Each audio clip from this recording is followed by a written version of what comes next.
દંતકથાને ડાકલે બધી જૂની વાતું જાત, દંતકથાને ડાકલે બધી જૂની વાતું જાત, ત્યાં તો જન્મી જગ વિખ્યાત અમારી મરડે હોનલમાં. જય સિયારામ. હું છું પરેશ રબારી. આપ સૌ મિત્રોનું હાર્દિક સ્વાગત છે મારી યુટ્યુબ ચેનલ વિશેષ વિથ પરેશમાં. મિત્રો, આજે આપણે આવ્યા છીએ આ સોરઠની ધરતી પર, કણેરી ગામ.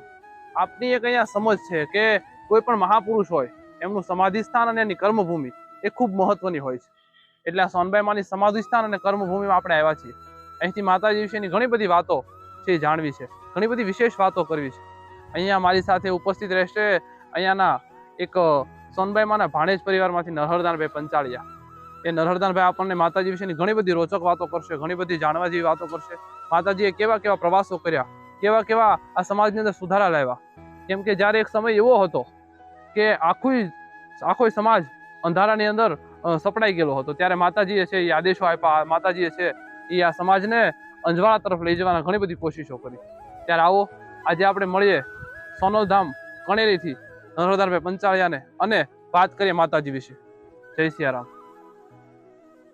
મિત્રો, મેં આપને વાત કરી એ પ્રમાણે અત્યારે આપણે કણેરી સોનલધામ, ત્યાં સોનબાઈ માની કર્મભૂમિ અને એમનું સમાધિ સ્થાન છે, ત્યાં બેઠા છે.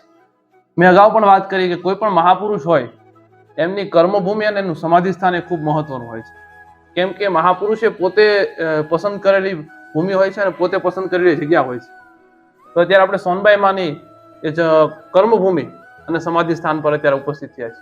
મેં આપને જણાવ્યું એ પ્રમાણે મારી બાજુમાં ઉપસ્થિત છે નરહરદાનભાઈ પાંચાલિયા, જે આ સોનબાઈમાં છે એમના ભાણેજ પરિવારમાંથી આવે છે. એ આપણને માતાજી વિશેની ઘણી બધી વાતો કરશે અને માતાજીએ કયા કયા પ્રવાસો કર્યા, અહીંયા માતાજીની કેવી કેવી યાદો અહીંયા ભરેલી છે એના વિશે આપણને વાતો કરશે. તો આવો મળીએ નરહરદાનભાઈને. જય માતાજી. પરેશભાઈ, આ સોનલમાંની કર્મભૂમિ અને સમાધિ સ્થળ છે. જ્યારે સોનલમાં 1959માં સોનલમાં અહીંયા રહેવા માટે આવ્યા, એટલે કે છેલ્લા સોનલમાંનું આયુષ્ય 50 વર્ષનું, 51 વર્ષમાં દેવ થઈ ગયા, એમાં છેલ્લા 17 વર્ષમાં અહીંયા રહ્યા છે. એમને આનંદ અહીંયા આવ્યો, શાંતિ અહીંયા મળી. એમની પ્રિય વાલામવાલી ભૂમિ આ છે અને મોટાભાગના પ્રવાસ માતાજી અહીંથી કરેલા છે. સાહેબ, માતાજી જે પ્રવાસો કર્યા છે, માતાજીના ઘણા બધા આદેશો છે, માતાજીએ ઘણા અહીંથી આદેશો કર્યા છે, સમાજ માટેના સુધારવાના કાર્યો બધા કર્યા છે. કેમ કે એ સમય આપણે વાત કરી કે 1959નો સમય કદાચ, એ સમયે આ સમાજની અંદર ઘણા બધા કુરિવાજો હશે, ઘણા બધા વ્યસનો હશે, ઘણી બધી અંધશ્રદ્ધાઓ હશે. તો ક્યાં ક્યાં પ્રવાસો માતાજીએ કર્યા, કેટલી કેટલી જગ્યાએ માતાજી અહીંથી ફર્યા હશે સમાજ માટે થઈને, એની થોડી વાત અમને કરો. પરેશભાઈ, માતાજી ત્યારે તો આમ તો ઘણી જગ્યાએ ગયા હતા, પણ મોટા ભાગે ત્યારે આમ તો સારણ સમાજમાં અંધશ્રદ્ધા, કુરિવાજ, બહુ ભણતર નહોતું, વ્યસનો હતા અને શિક્ષણનું પ્રમાણ પણ બહુ નહોતું. ત્યારે આ બધા પ્રયત્નો, આ બધી બાબતો દૂર થાય, કુરિવાજો, અંધશ્રદ્ધા, એ માટે માતાજીએ ઘણા બધા પ્રવાસ કર્યા. એમાં છેલ્લા માતાજીએ 13 પ્રવાસ, જે વધુમાં વધુ 13 પ્રવાસ એ કચ્છમાં કર્યા હતા માતાજી. 13 પ્રવાસ અહીંથી કરેલા. વાહ.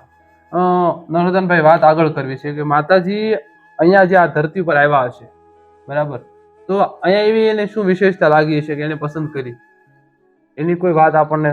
આમ તો ત્યારે જ્યારે માં મઢડા છોડીને માને એમ થયું કે મારે અહીં નથી રહેવું મઢડા, ત્યારે માં એ જાહેર કર્યું કે મારે અહીં નથી રહેવું. એટલે માતાજીને ઘણા બધા લોકો એમ કીધું અને દરેક લોકો એવું ઈચ્છતા કે માં એમના ગામમાં રહેવા માટે આવે. એટલે એ સમયે સોનલમાં ઘણો સમય સુધી અને ઘણા ગામ જમીન જોવા ગયા હતા.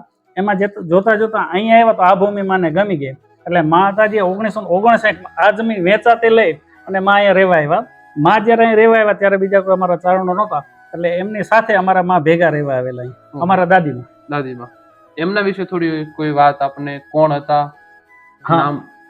સૌથી મોટા એમ કે જે સોનલમાં અમીર બાપુ અને રાણબાઈમાં એમની 5 દીકરીઓ હતી. એમાં સૌથી મોટા અમારામાં હતા હુમલમાં, બીજા ધાનુમાં, ત્રીજા દેવલમાં, ચોથા લાડુબાઈમાં અને 5મા સોનલમાં. વાહ. એ સોનબાઈમાં અહીંયા આવી અને અહીંયાથી આખી જે પરંપરા છે એ આગળ વધારી હતી. એ સમયે સોનલમાં એમનો જન્મદિવસ અહીં ઉજવતા હતા અને આહુ મહિનાના નવરાત્રિ ઉજવતા હતા. સોનલમાં એ સમયે 2 રચના લખેલી, અહીંયા જે માતાજી 17 વર્ષ રહ્યા એમાં 2 રચના માતાજી લખેલી અને સોનલમાં 2 જ રચના લખી, એક હેચાણી, સુકાણી અને વીંજણો. વાહ, એ વાત કરી. સાહેબ, આગળ એક વાત કરવી છે, જ્યારે સોનબાઈમાં આ ધરતી પર આવ્યા હશે, બરાબર, અહીંયા એમને ગમ્યું છે કે અહીંયા મારે કરવું, તો અહીંયા કોઈક દેવી દેવતાની સ્થાપના કરી હશે એમણે, કે કોઈ એના પૂજનીય હશે એમની સ્થાપના કરી હશે. તો એના વિશે થોડી વાત. હા, માં જ્યારે અહીંયા આવ્યા ત્યારે એમણે સોનલમાં સરાકડિયાર, જે આ સોનલમાં હા. જે પહેલો અવતાર પહેલો હતો, અવતાર. સોનલમાં સરાકડિયાર, જાનલમાં અને બાલવીમાં આ 3 માતાજીની સ્થાપના કરીને માતાજી પોતે પૂજા પાઠ એમની કરતા હતા. પૂજાપાઠ. એ સ્થાપના અહીંયા છે, આપણે પછી એમના દર્શન કરીએ. વાહ. સાહેબ, આગળ વાત કરવી છે કે અત્યારે જે સમયની અંદર અ, અંધશ્રદ્ધાઓ છે ઘણી બધી, હજુ પણ ઘણા બધા કુરિવાજો છે આ સમાજમાં, હજુ પણ ઘણી જગ્યાએ વ્યસનો છે. તો એના માટે માતાજીએ જે આદેશો આપ્યા છે એના વિશે આપની કોઈ સમજમાં કે એ આદેશોને લઈને જીવી જઈએ તો ઘણા બધા કુરિવાજોમાંથી આપણે બહાર નીકળી શકીએ. હવે પરેશભાઈ, એવું છે કે માતાજીએ 51 આદેશ આપ્યા છે. 51 આદેશ આપણે જો પાળીએ તો ધન્ય થઈ જાય અને આપણું જીવન છે એ બહુ ધન્ય થઈ જાય. પણ એમાંથી જે 4-5 આદેશો છે કે વ્યસનો ન કરવા, કુરિવાજો અને ખોટા દેખાડા ન કરવા, એવા જે 5-6 છે આપણાથી પાળી શકાય એવા જો આપણે ઓલા પાડીએ તો પણ ઘણું છે. વાહ. સાહેબ, જે માતાજી વિશેની વાત આપણે અમને કરી, હવે આગળના ભાગની અંદર અમારે આ મંદિરના દર્શન, સમાધિ સ્થાનના દર્શન, જે આપે કીધું કે માતાજીએ જે સ્થાપના કરી છે આઈમાની, એના દર્શન કરવા છે અને આ જગ્યાની થોડી વિગતે ચર્ચા કરી છે. તો અમારી સાથે આપ જોડાવી વિનંતી. તો સાહેબ, અમને માતાજીના સમાધિ સ્થાન વિશે અને ભેળિયા વિશે થોડી વાત કરો. પરેશભાઈ, આ માતાજીનું સમાધિ સ્થળ છે.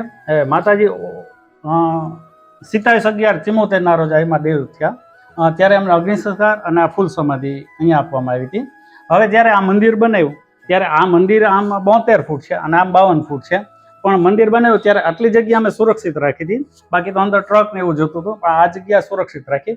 અને આમાં જે ભેડિયો છે સોનલમાં એ છેલ્લે ઓઢેલો, એ ભેડિયો જે આપણે ફોટામાં દેખાય છે માતાજીના, એ ફોટામાં એ છેલ્લે ભેડિયો અહીંયા છે. અને એ જે માતાજીને ઢોલિયા પર જે સુવડાવ્યા છે એ બાજુમાં છે. એના આપણે હવે દર્શન કરીએ.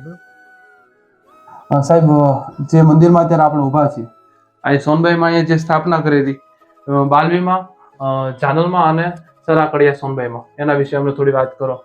હવે આપણે જેમ પહેલા જણાવ્યું કે સોનલમાં જ્યારે અહીં રહેવા આવ્યા ત્યારે આ 3 માતાજીની સ્થાપના કરી અને સોનલમાં ત્યારે પૂજાપાઠ કરતા હતા.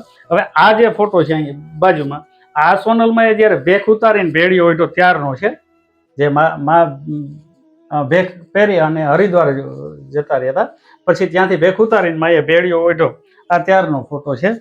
અને બાજુમાં જે સોનલમાંનો મુખ્ય ફોટો જે આપણે બધા હોય છે એ ફોટો છે. આ માતાજીનો ઢોલિયો છે અને પથારી છે, એટલે ગાદલું, રજાઈ અને ઓશિકા બધા જે માતાજી ખુદ વાપરતા હતા એ જ છે બધું.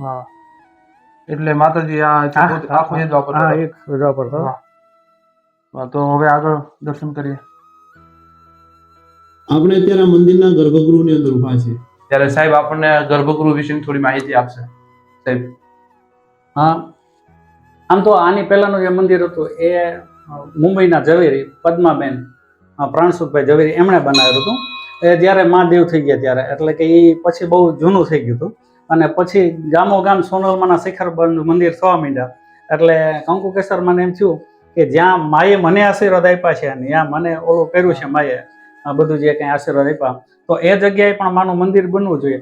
એટલે માતાજીએ 12મા મંદિરની 2012માં મંદિરની શરૂઆત કરી અને 2031/12/16 આ મંદિરની પ્રાણ પ્રતિષ્ઠા કરવામાં આવી. એટલે ત્યારે ધામધૂમથી બહુ જોરદાર પ્રતિષ્ઠા કરવામાં આવી હતી. એ પછી એક કૈલાસદાનભાઈ ચારણ છે રાજસ્થાનના, એમને એમ થયું કે સરસ મજાનું મંદિર બની ગયું છે, માતાજીની મૂર્તિ સરસ છે, પણ એક સિંહાસન હોવું જોઈએ.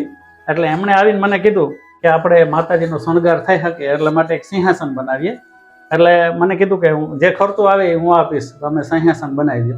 એટલે મને એમ કે કોઈ નજીકમાં ક્યાંય જુનાગઢ કે બનાવતું હશે કોઈ મિસ્ત્રી, એટલે આપણે બનાવી લેશું. પણ તપાસ કરી તો કોઈ આજુબાજુ બનાવતા નહોતા.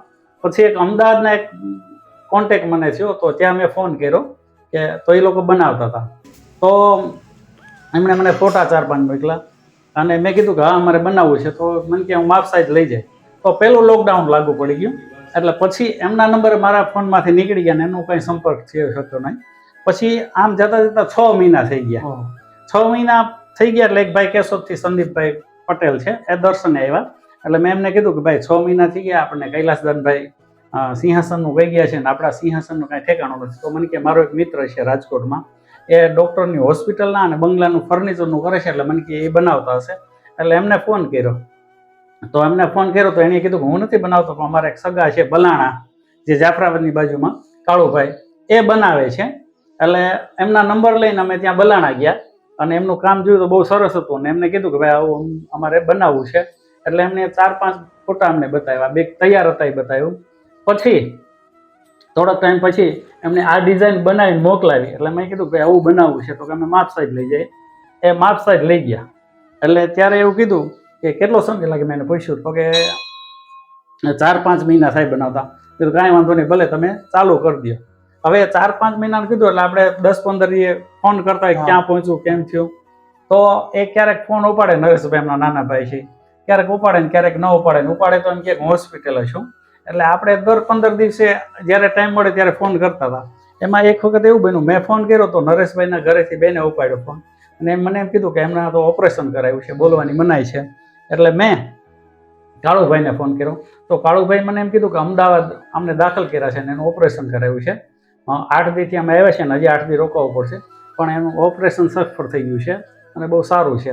પછી 15-20 દી પછી કાળુભાઈનો મને ફોન આવ્યો કે અમે આ માતાજીનું સિંહાસન છે અર્પણ કરી જશું ને અમારે 1 રૂપિયો જોતો નથી. એટલે મેં કીધું ભાઈ કે તમને શ્રદ્ધા હોય તો તમે મહેનત ના ન લ્યો, તમારો નફો ન લ્યો, પણ જે પૈસા આપવાના છે એ તો એક દાતાએ આપવાના છે ને એને આપવાના છે. એટલે અમારે કંઈ મંદિરને આપવાના નથી. તો મને કે હું માતાજીના પરચાની તમને પછી વાત કરીશ. એટલે કોરોના હતો, કોરોનામાં એક કણેરી મંદિર જ ખુલ્લું હતું આખા વિશ્વમાં. એટલે બીજે બધે બંધ હતી, પણ અમે બીજ ઉજવી હતી. એટલે કેશોદથી એક ચેનલ વાળા ભાઈ મને કીધું કે મારે હરાકડિયાનું નાઈનું બેયનું બીજ પછીના ટીવીમાં આપવું છે, એટલે તમે મારા ભેગા હરાકડિયા આવો. એટલે મેં કીધું તો હાલ આપણે હરાકડિયા શૂટિંગ લઈ લઈએ ને આપણે નરેશભાઈના સમાચાર પૂછાવીએ. એટલે અમે ત્યાં કાળુભાઈ બલાણા ગયા, નરેશભાઈના સમાચાર પૂછ્યા. તો કાળુભાઈ વાત કરી કે આ નરેશભાઈને કેન્સર થયું હતું, ઓપરેશન કરાવવાનું હતું. એણે કોઈને ઘરમાં વાત નહોતી કરી. ઓપરેશન કરાવવા અમદાવાદ જવાનું હતું ત્યારે એમણે એમના પત્નીને કીધું કે તું તૈયાર થઈ જા, આપણે અમદાવાદ ઓપરેશન કરાવવા જવાનું છે. તો એ બેન તો રોવા માંડ્યા ને એની ઘરમાં વાત કરી. એટલે કાળુભાઈ કે અમે સાથે બધા મોટરમાં જતા હતા અને રસ્તામાં માતાજીને મેં પ્રાર્થના કરી, હે માતાજી ઓપરેશન કરાવવા તો જઈએ, પણ ઓપરેશન સફળ થાય, કોઈ ડોઝ ન લે પણ સારું થઈ જાય તો આ અમે અર્પણ કરશું માતાજીને. તો અમદાવાદ ગયા તો મેં કે મારા હગાવાલાને ફોન કર્યો. એ ઓપરેશન અમે 5 લાખમાં નક્કી કર્યું હતું નરેશભાઈ. અને અમે ત્યાં ગયા તો અમારા એક હગા એ ડૉક્ટરના મિત્ર પણ હતા અને ધંધામાં પાર્ટનર હતા. તો ડૉક્ટરે ખાલી 90,000 રૂપિયા જે દવાનો ખર્ચ આવે 90,000 રૂપિયા લીધા, નહીંતર 5 લાખમાં નક્કી કર્યું હતું. એટલે આમ પણ અમારે અને ઓપરેશન સફળ થયું અને ભાઈને પણ સારું થઈ ગયું. એટલે માતાજીની ધામધૂમથી પછી પૂરું કરી સિંહાસન બનાવીને માતાજીને અર્પણ. આપણે જે આગળ હમણાં વાત કરી કે એક અહીંયા કૂવો પણ છે, જેની આપણે સાહેબ વાત કરશે તો સાહેબ. હા પરેશભાઈ, આ કૂવો છે ને સોનલમાં ગળાયેલો. અને જ્યારે સીતાસીનો દુકાળ પડ્યો ત્યારે આ વિસ્તારમાં ક્યાંય પાણી નહોતું અને ગામમાં 6,000ની વસ્તી છે. એટલે આખું ગામ છે પીવાનું, વાપરવાનું અને માલઢોરનું બધું પાણી અહીંથી એક ટ્રી, અને ત્યારે 30 ફૂટ જ કૂવો હતો, ત્યારે બધા અહીંથી આ કૂવાના પાણીનો ઉપયોગ કરતા હતા. અને આજે આ 50 ફૂટ જ કૂવો છે, પણ ક્યારેય આમાં પાણી ખૂટતું નથી. અને બાકી અમારે તો 1,200 ફૂટે પાણી હોતું નથી શિયાળા પછી, ઉનાળામાં ક્યાંય પાણી હોતું નથી. માતાજીની દયા કહેવાય. આપણને સાહેબે ઘણી બધી વાતો કરી, માતાજીના પરચા વિશેની વાતો કરી, માતાજીએ જે અહીંથી યાત્રા કરી એના વિશે વાતો કરી, માતાજીના જીવનની ઘણી બધી વાતો કરી અને આપને સમય આપ્યો એ બદલ સાહેબનો પણ આભાર. આપ સૌનો પણ આભાર કે આપે આ વિડીયો છેક સુધી જોયો. આપ પણ આ વિડીયોને જોતા રહો, શેર કરતા રહો. જય સિયારામ, જય સોનબાઈમાં.